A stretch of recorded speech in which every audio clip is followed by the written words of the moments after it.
지난번에 공부했던 태초에 대한 말씀을 이어서 하도록 하겠습니다. 창세기 1장 1절에 태초에 하나님이 천지를 창조하시리라 라고 말씀이 나오는데, 창세기 1장 1절의 태초는 지구성 창조할 때에 대한 태초를 이야기하고 있습니다. 창세기 1장 1절의 태초라고 하는 말은 시간 창조의 태초예요. 시간. 하나님께서 시간을 창조해놓고 시간 속에 하나님이 들어오셨지 않았습니까? 그러니까 시간 창조에 대한 태초에 대한 이야기고, 요한복음 1장 1절에 대한 태초는 시간 창조 이전에, 그러니까 있었던 하늘 세계에, 영원한 세계에 계셨던 분을 이야기하기 위해서 요한복음 1장 1절에 태초를 이야기하고 있는데, 요한복음 1장 1절의 태초는 태초에 말씀이 계시니라, 이 말씀이 하나님이 함께 하셨으니 이 말씀은 곧 하나님이시니라, 이렇게 이야기하고 있습니다. 그러니까 창세기 1장 1절의 태초는 시간을 창조해놓고 그 시간 속에다가 지구를 창조하시고, 지구를 창조해놓고 인간 창조를 하셨지 않았습니까? 그러니까 인간 세계에 대한 이야기들은 성경의 근거가 돼서 얼마든지 우리가 이야기할 수가 있는 것입니다. 그래서 모든 사람들이 창조의 하나님은 받아들이는데 쉽게 받아들여요. 그리고 복의 근원이신 하나님을 받아들이는 데는 아주 쉽게 받아들입니다. 왜냐하면 하나님이 창조하신 세계는 우리에게 그야말로 보이는 것들이고 다 복이잖아요.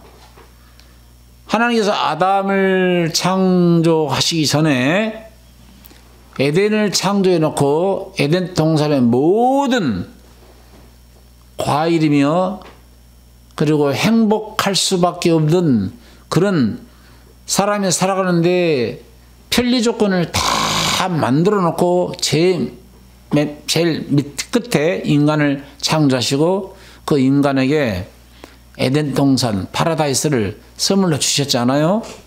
그러니까 복의 근원 하나님, 또 창조의 하나님은 굉장히 쉽게 받아들입니다.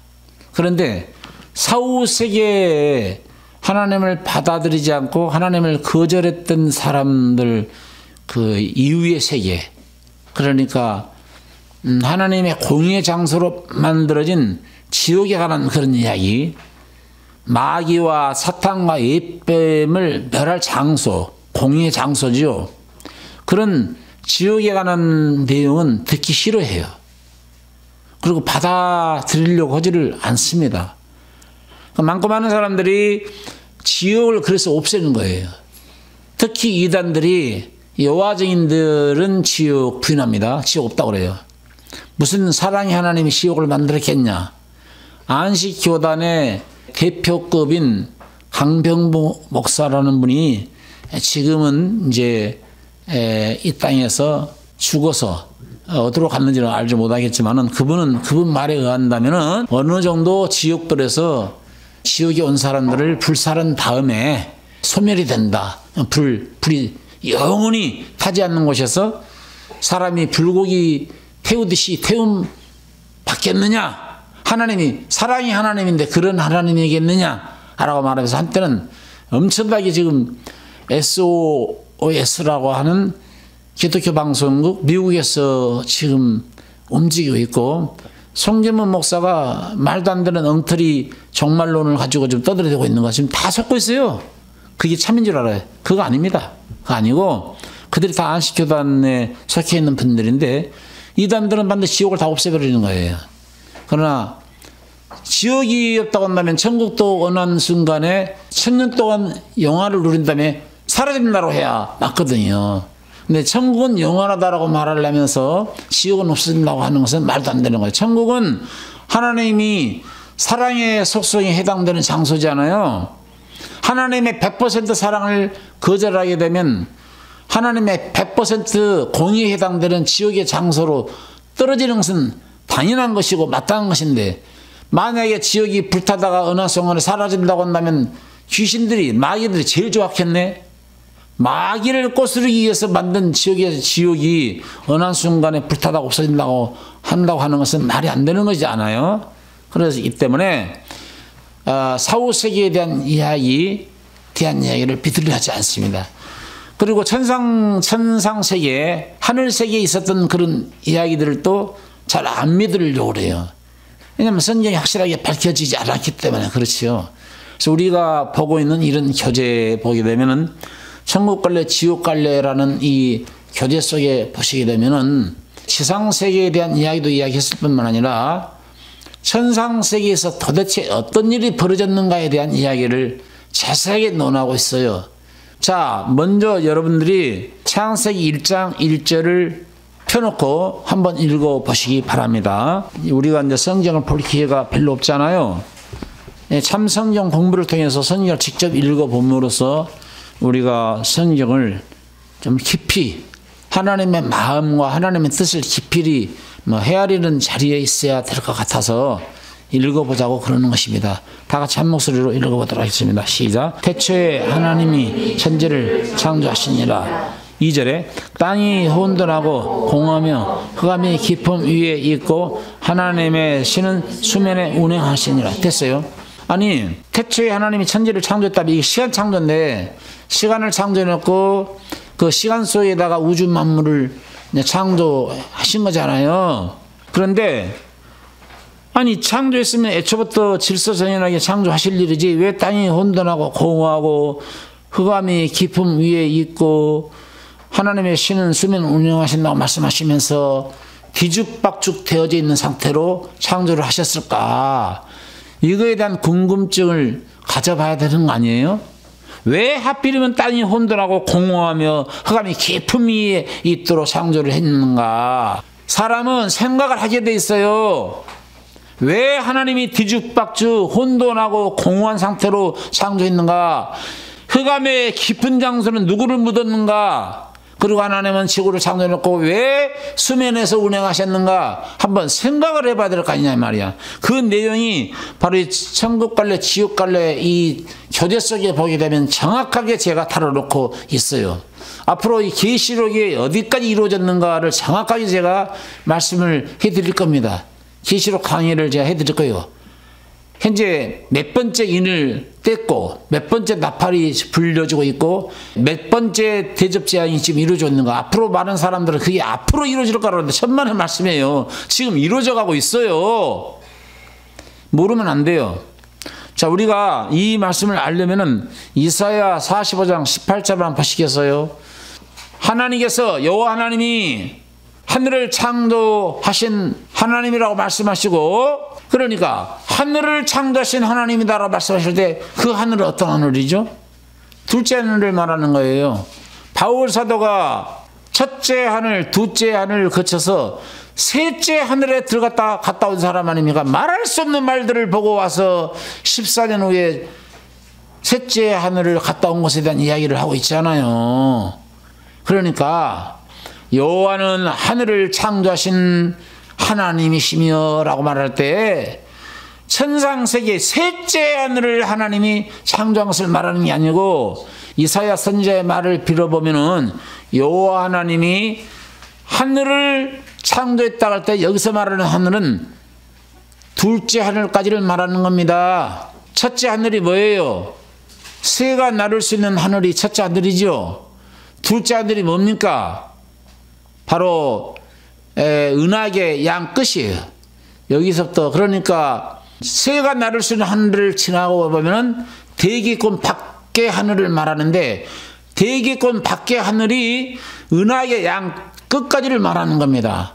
이게 은하계 양 끝에서 더 가야 돼요. 빛의 속도로 약 30억 광년을 하게 되면은 허블 망원경이 찍었다라고 말하는 영광스러운 하늘, 찬란한 하늘 세계를 찍었다라고 난리를 쳤는데, 뭐 빛의 세계에서 빛의 속도로 30억 광년을 간다면은 뭐 우리 인간의 수단 방법으로는 도저히 갈 수 없는 나라겠지요.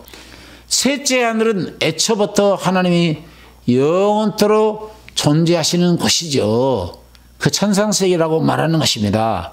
그런데 그 하나님이 땅도 조성하시고 경곡해 하시되 헛되이 헛되이 창조치 아니하셨다 이런 말씀을 하고 있어요. 한번 읽어봅시다. 이사야 45장 18절 여호와는 하늘을 창조하신 하나님이시며 땅도 조성하시고 경고케 하시되 헛되이 창조하지 아니하시고 바로 이거였어요. 하나님이 헛되이 창조하지 아니하셨다 했는데 왜 여기 창세기 1장 1절은 땅이 혼돈하고 공허하며 흑암의 깊음 위에 있고 왜 이렇게 헛되이 창조한 것처럼 보여지나요? 자, 오늘 제가 강조하고 싶은 것은 히브리서 1장 10절을 찾아놓고 다시 설명을 해드리겠습니다. 창세기 태초는 지구성 창조 태초인데 지구성이 애초부터 질서전연하게 창조된 것은 아닙니다.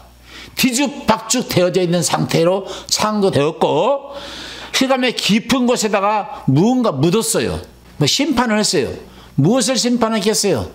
하늘에서 반역한 놈을 심판하면 어디다 묻었을 것 같아요?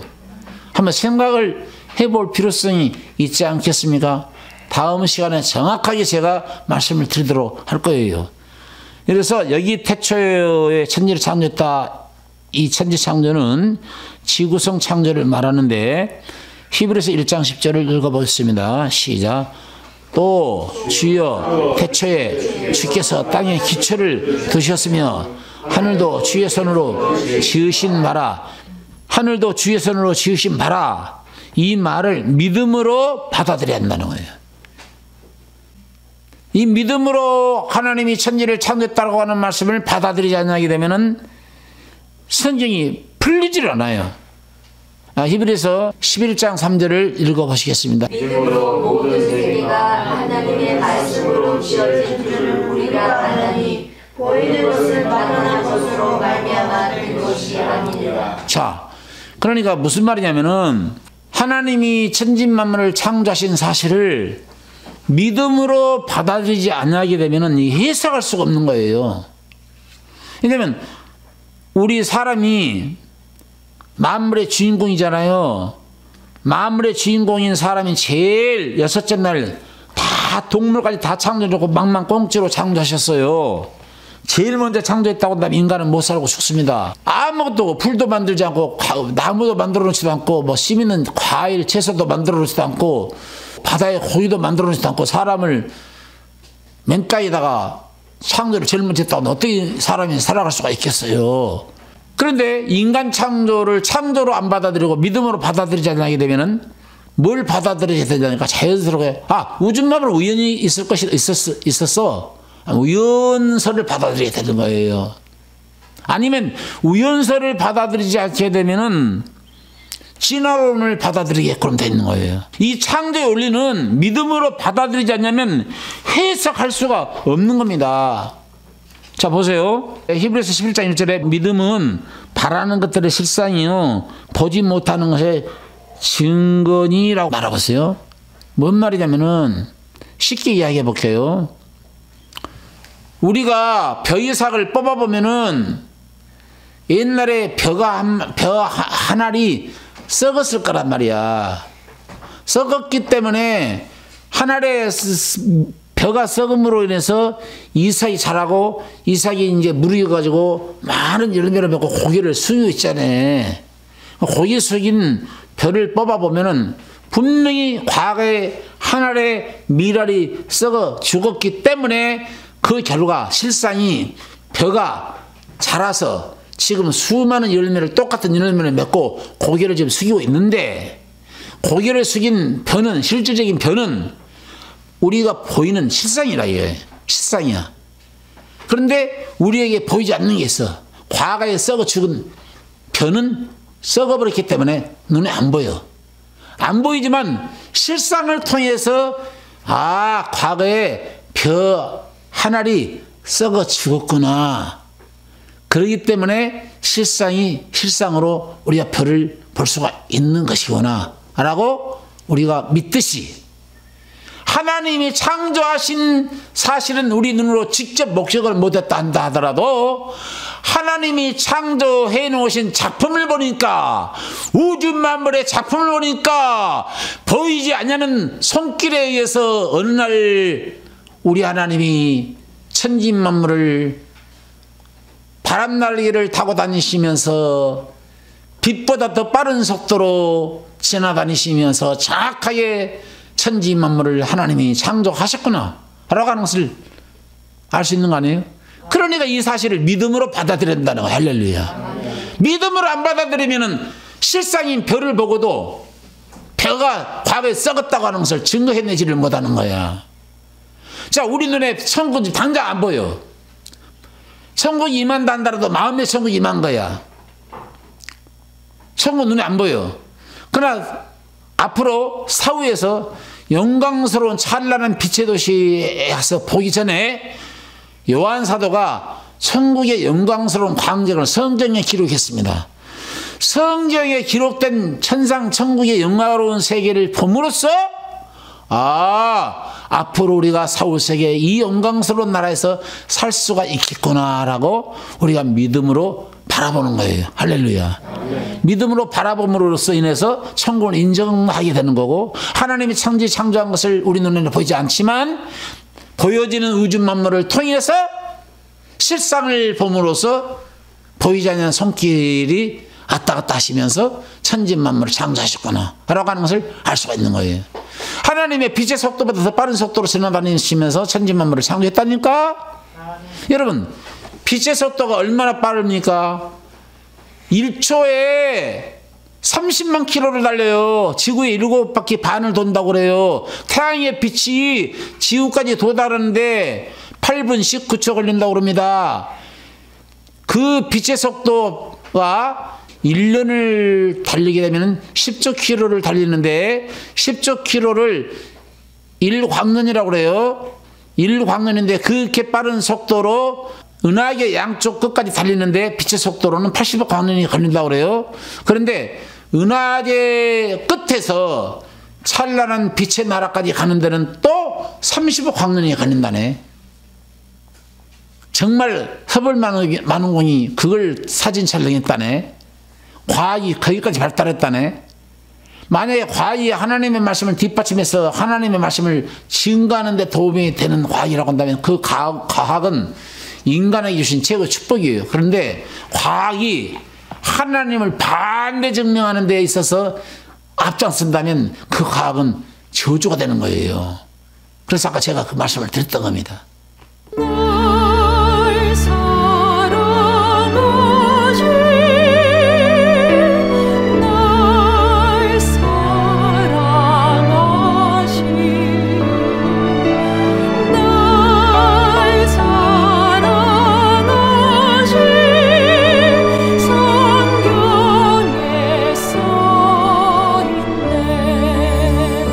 세상